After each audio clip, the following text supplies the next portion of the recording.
दोस्तों, EVS 2 के नए वीडियो में आप सभी का स्वागत है। आवास से लेकर गांव बस्ती तक यह पाठ आज हम देखेंगे। बहुत ही आसान छोटा पाठ है, तो आपको समझने में भी आसानी होगी। और देखते हैं हम सबसे पहले आवास यानी का इसका मतलब देखेंगे। तो पहले पांचवें पाठ में हमने देखा था कि मनुष्य जो रहता था, शक्तिमान मानव जो रहता था, वो गुफा में रहता था और बहुत ज़्यादा यूरोप में शीत जलवायु हुआ करती थी, यानी बहुत ज़्यादा कड़ाके की ठंड होती थी। तो शक्तिमान मानव अलाव जलाकर और चमड़े के वस्त्र उपयोग कर उस शीत से अपनी रक्षा करता था। अलाव यानी आग जलाना, और चमड़े जो रहते हैं प्राणियों के, उनको अपने शरीर पर फेर कर ठंड से अपनी खुद की रक्षा करता था। लेकिन इतना पर्याप्त नहीं था उसके लिए। आज भी जब हमें ठंड लगती है, बाहर हमारे शरीर के ऊपर स्वेटर रहता है, आग जली रहती है, फिर भी हमें ठंड लगती है, हमें घर की ज़रूरत महसूस होती है। उसी प्रकार उसको भी गुफा के भीतरी हिस्सों में प्राणियों के जो चमड़ा वगैरह था वो उसको लपेट देता था, क्योंकि दीवारें ठंडी आ जाती थी, तो उसको दीवारों को चमड़ों से ढक देता था ताकि गर्म तंबू खड़े रहे।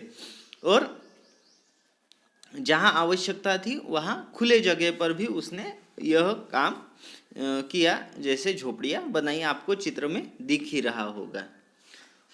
उसके बाद है अस्थाई आवास। अस्थाई आवास यानी जो स्थायी नहीं होता, एक जगह परमानेंट नहीं होता। जैसे आपका घर है, परमानेंट है, वहीं पे रहेगा, लेकिन अस्थाई आवास अलग तरह का है। वो हमें कभी भी निकाल सकते हैं हम, और कहीं पे भी उसको बिछा सकते हैं। तो मध्याश्म युगीन कालखंड में बुद्धिमान मानव के समूह संपूर्ण विश्व में बस्ती उन्होंने बसा ली, क्योंकि ठंड से जहाँ जहाँ उनको राहत मिलनी चाहिए ऐसी जगह वो ढूंढने लगे, और वो पूरे विश्व में चले गए।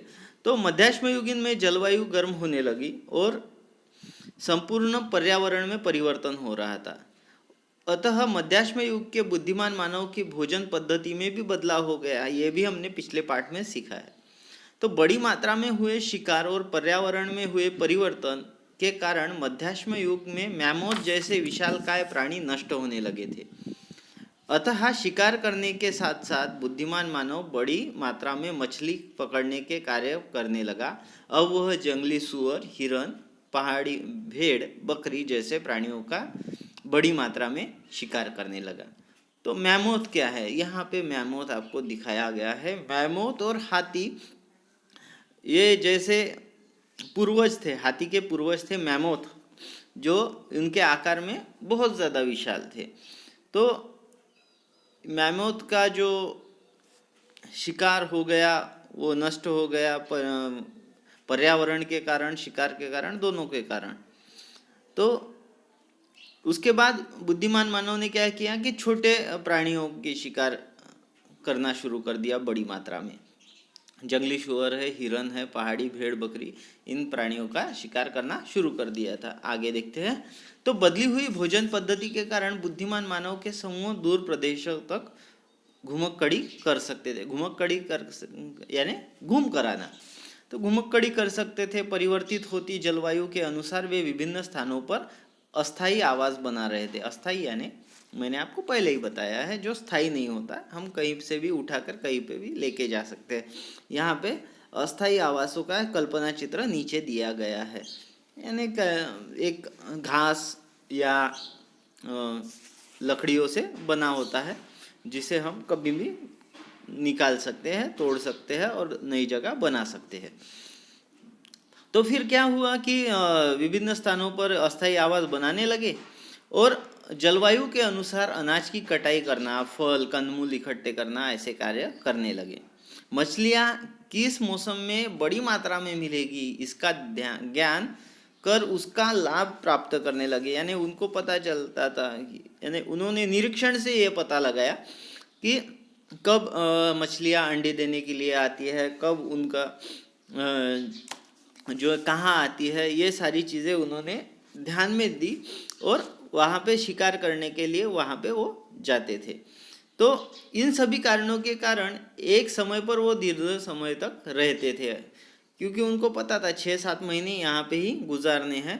तो वो 6-7 महीने दीर्घ समय तक वहाँ पे रहते थे। तो जंगलों में पेड़ों की कटाई करके खुले स्थान पर अपने आवासों का अस्थायी पड़ाव डालते थे।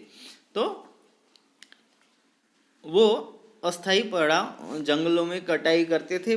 मैंने पहले ही बताया लकड़ियों का दिख रहा है और घास है, तो इस प्रकार वो अस्थायी बस्ती करते थे। अभी गांव और बस्ती में आ गए हम। तो नवाश्म युग के मानव की जीवन पद्धति पुराश्म युगीन और मध्याश्म युगीन जीवन पद्धति की तुलना में पूर्णतः भिन्न है।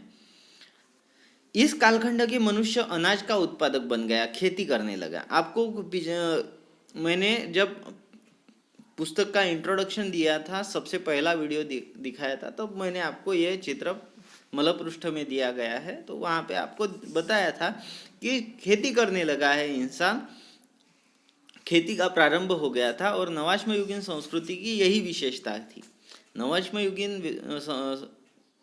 नवाश्म युगीन संस्कृति की विशेषता क्या है? तो खेती की शुरुआत, ये नवाश्म युगीन संस्कृति की विशेषता है। इसका आपका जवाब देना होगा। तो शिकार करने, फल कंदमूल इकट्ठे करने की निरंतर घूमना पड़ता था, परंतु अब दीर्घकाल तक यह पूरा पड़ेगा इतना अनाज का प्रबंध खेती के कारण संभव हुआ।